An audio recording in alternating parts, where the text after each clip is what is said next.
نحمده ونصلي ونسلم على رسوله الكريم اما بعد فاعوذ بالله من الشيطان الرجيم بسم الله الرحمن الرحيم وعلم آدم الأسماء كلها ثم عرضهم على الملائكة فقال أنبئوني بأسماء هؤلاء إن كنتم صادقين قالوا سبحانك لا علم لنا إلا ما علمتنا إنك أنت العليم الحكيم قال يا آدم أنبئهم بأسمائهم فلما أنبأهم بأسمائهم قال ألم أقل لكم إني أعلم غيب السماوات والأرض وأعلم ما تبدون وما كنتم تكتمون صدق الله مولانا العظيم.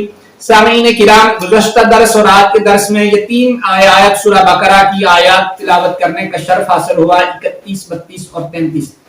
وعلم آدم الاسماء كلها، آدم علیہ السلام کو تمام اشیاء کے نام بتائے. ثم عرضهم على الملائکہ، پھر فرشتوں کے سامنے پیش کیا. فقال انبئونی، پھر فرشتوں سے کہا آپ مجھے بتائیں باسماء هؤلاء ان کنتم صادقین، ان تمام چیزوں کے نام بتائیں اگر آپ سچے ہیں. تو فرشتوں نے جواب میں کہا قالوا سبحانك لا علم لنا الا ما علمتنا، اللہ تو پاک ہے، ہمیں ان چیزوں کے ہمیں تو وہ معلومات ہیں جو آپ بتائیں. انك انت العلیم الحکیم، بے شک تو جاننے والا ہے، علم والا، حکمت والا ہے. قال یا آدم انبئهم باسمائهم، کہا ہے آدم اب آپ انہیں نام بتائیں. فلما انبأهم باسمائهم، تو پھر جب آدم علیہ السلام نے انہیں نام بتائے تو اللہ نے فرمایا الم اقل لكم اني اعلم، میں نہیں تمہیں کہتا تھا کہ میں زیادہ جانتا ہوں جو غیب السماوات والارض، دو چیزیں پوشیدہ ہیں زمین و آسمان میں، مخلوق کے اعتبار سے اللہ تو جانتا ہے. وَأَعْلَمُ مَا تُبْدُونَ وَمَا كُنتُمْ تَكْتُمُونَ، یہ بھی مخلوق کے اعتبار سے جو تم پوشیدہ کرتے ہو، جو تم ظاہر کرتے ہو. تو اسماء یہاں پہلے بات ہو گئی ہے کہ آدم علیہ السلام کو کیا سکھایا گیا اور فرشتوں کو کیوں نہیں سکھایا گیا. فرشتوں کو سکھایا گیا، ان میں وہ صلاحیت نہیں تھی. ثم عرضهم على الملائکہ، تو یہاں ایک طرز تکلم اللہ پاک کا دیکھیں کہ جب فرشتوں سے کہا کہ آپ نام بتائیں تو انہیں کہا انبئونی باسماء، آپ مجھے نام بتائیں. اور جب آدم علیہ السلام سے کہا تو آدم علیہ السلام سے کہا کہ اب آپ انہیں نام بتائیں. فلما انبأهم باسمائهم قال يا آدم انبئهم باسمائهم، انہیں نام بتائیں. یعنی آدم علیہ السلام کا درجہ اللہ نے معلم کا رکھا اور فرشتوں کا درجہ اللہ نے طالب علم کا رکھا. تو طالب علمانہ انداز اور یہاں معلمانہ انداز، اللہ نے آدم علیہ السلام کو معلم ہونے کی حیثیت سے، عالم ہونے کی حیثیت سے، علم کی وجہ سے تفوق عطا فرمایا فرشتوں پر.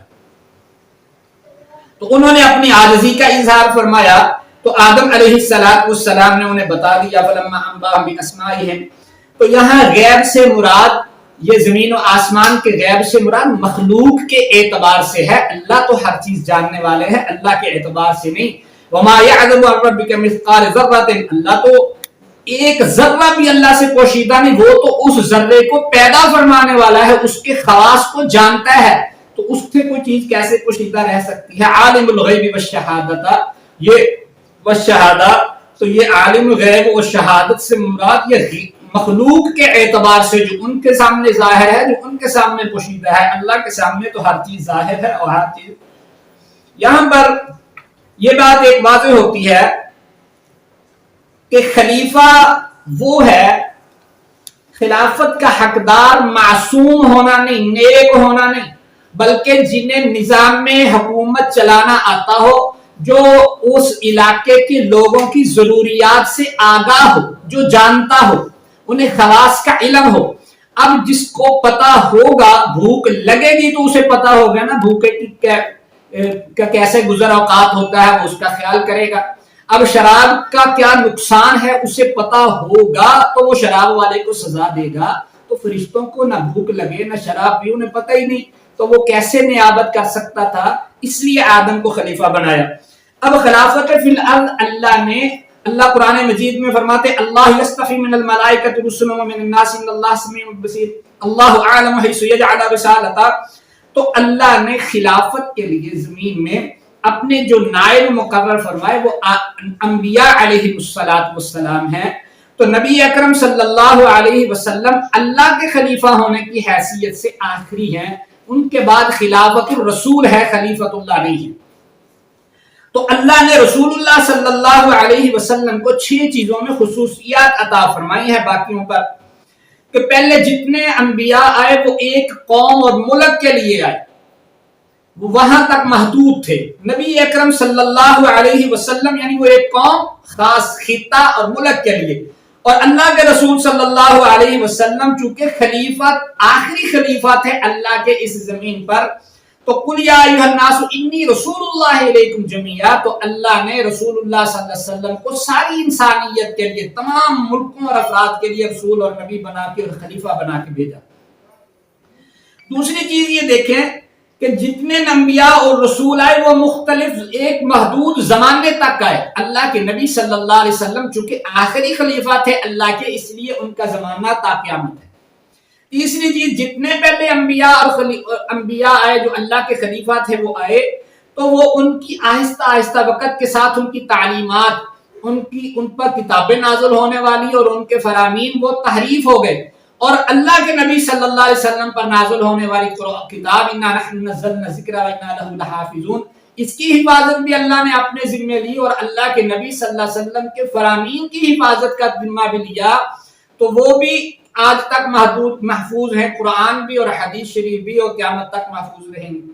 چوتھی چیز یہ دیکھیں کہ نبی اکرم صلی اللہ علیہ وسلم نے فرمایا کہ انبیاء بنی اسرائیل، کانت بنو اسرائیل تسوسهم الانبیاء کلما هلك نبی خلفه نبی وانه لا نبی بعدہ وسيكون خلفاء فيكثرون، کہ پہلے بنی اسرائیل میں ایک نبی فوت ہوتا تھا تو سیاست و حکومت انبیاء کے پاس تھی، تو اس کی جگہ دوسرا آ جاتا، جب وہ فوت ہوتا تیسرا آ جاتا، تو میں آخری نبی ہوں، میرے بعد کوئی نبی نہیں آنا، ہاں خلفاء ہوں گے اور بہت زیادہ ہوں گے.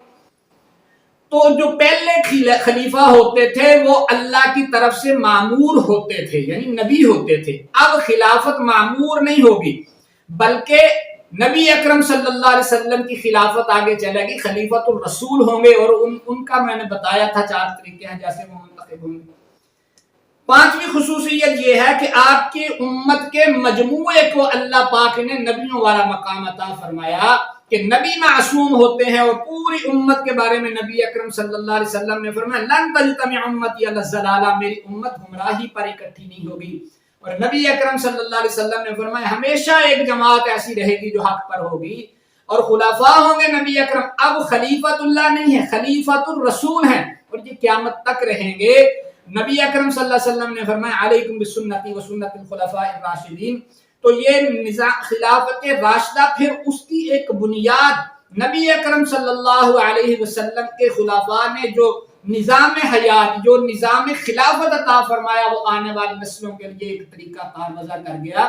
تو یہ تمام چیزیں نبی اکرم صلی اللہ علیہ وسلم اللہ کے آخری خلیفہ، آدم علیہ السلام پہلے خلیفہ، اب خلیفۃ الرسول ہیں.